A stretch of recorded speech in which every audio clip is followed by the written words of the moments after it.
Preposition. A preposition is a word used to link nouns, pronouns, or phrases to other words within a sentence. They act to connect the people, objects, time and locations of a sentence. Prepositions are usually short words, and they are normally placed directly in front of nouns. In some cases, you'll find prepositions in front of gerund verbs. Examples of prepositions. In the following sentences, examples of prepositions have been italicized.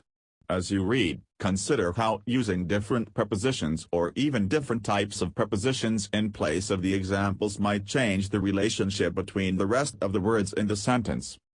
I prefer to read in the library. He climbed up the ladder to get onto the roof. Please sign your name on the dotted line after you read the contract.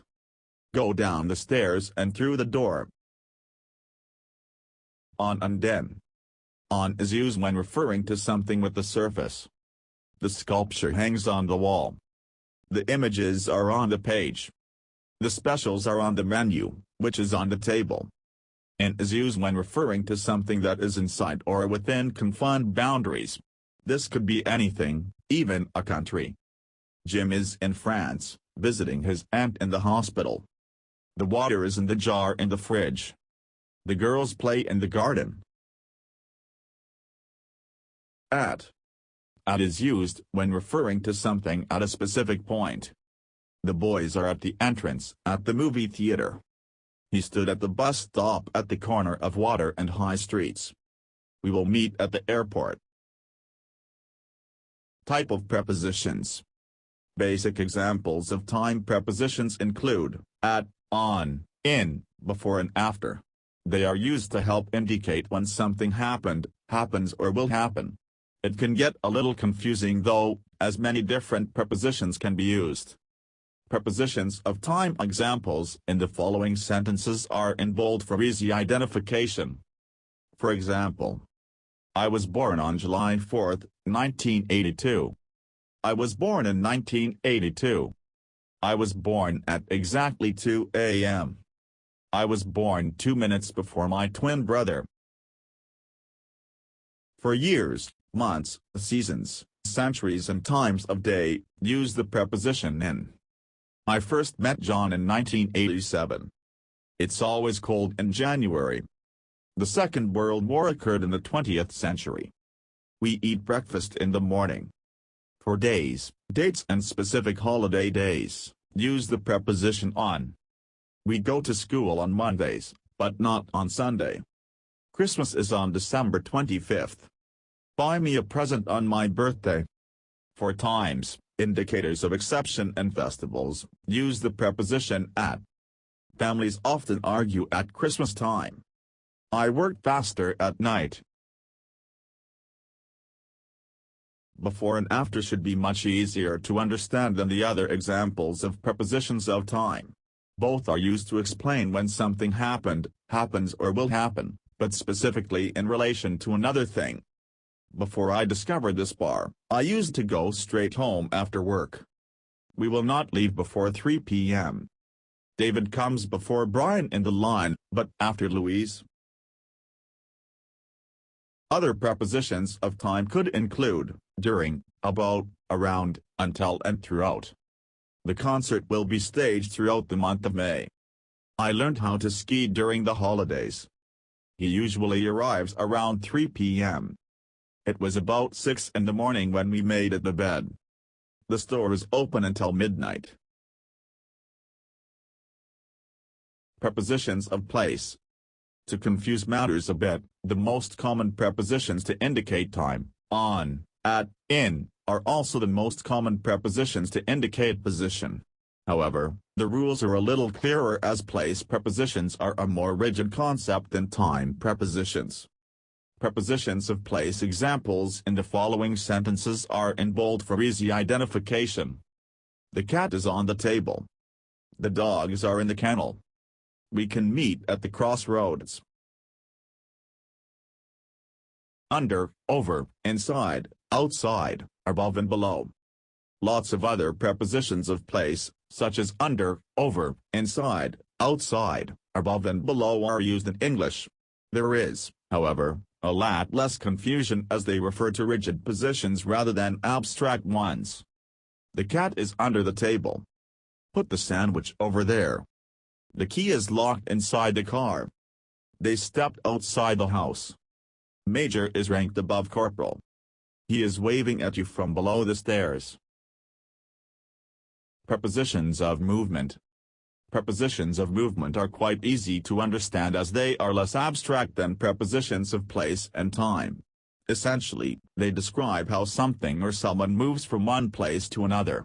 The most commonly used preposition of the movement is to, which usually serves to highlight that there is movement towards a specific destination. Prepositions of movement examples in the following sentences are in bold for easy identification. He has gone on vacation to France. She went to the bowling alley every Friday last summer. Other more specific prepositions of the movement include through, across, off, down and into. These prepositions can sometimes get mixed up with others. While they are similar, they have individual meanings that add context to the movement. Across refers to moving from one side to another. Mike traveled across America on his motorcycle. Rebecca and Judy are swimming across the lake.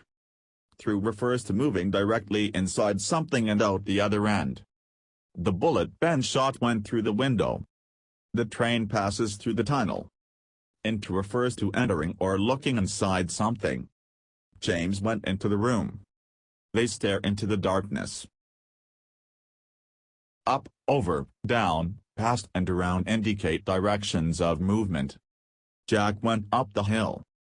Jill came tumbling down after. We will travel over rough terrain on our way to Grandma's house. The horse runs around the track all morning. A car zoomed past a truck on the highway. How to recognize a preposition. Recognizing prepositions can be challenging as they do not always follow a consistent pattern in terms of their position in a sentence, nor do they have a discernible structure or spelling. We do know, however, that prepositions are almost always short words, with the majority having less than 6 letters. One technique people use to identify a preposition is to think of a preposition as anywhere a mouse can go. Above, below, next to, between, beyond, through, by, with dot. It won't cover them all, but it can be a useful question to ask when trying to identify and recognize a preposition. While there are over 100 prepositions, there are around 500, 700, nouns in English. It is unlikely anyone will learn so many nouns, but recognizing and then mastering prepositions might be a worthwhile and attainable goal. Prepositions with nouns. There are lots of different nouns that carry specific prepositions to consolidate their meaning. These are called dependent prepositions. Again, there isn't a set rule that says a particular type of noun will take a dependent preposition, although they normally follow the noun. Moreover, there are many possible combinations. Essentially, it's a case of familiarizing yourself with the different possibilities of nouns and dependent prepositions. Examples. He displayed cruelty towards his dog. She had knowledge of physics. The trouble with Jack. 21 is the age at which you are allowed to drink. Prepositions with verbs. Prepositional verbs, the phrasal combinations of verbs and prepositions, are important parts of speech. The prepositions again act as links between the verb and noun or gerund, giving extra meaning to the sentence.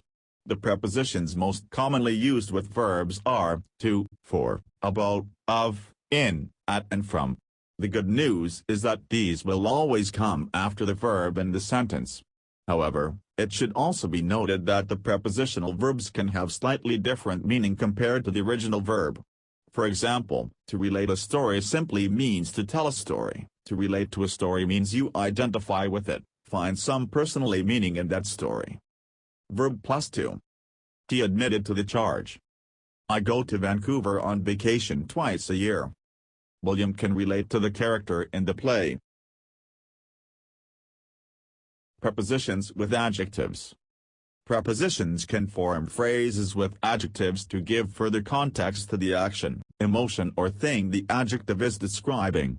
Like verbs and nouns, adjectives can be followed by, to, about, in, for, with, at and by. I am happily married to David. Ellie is crazy about this movie. Michelle is interested in politics. We are sorry for your loss. Jane will be delighted with her results. Is he still angry at the world? The entire room was astonished by the election results.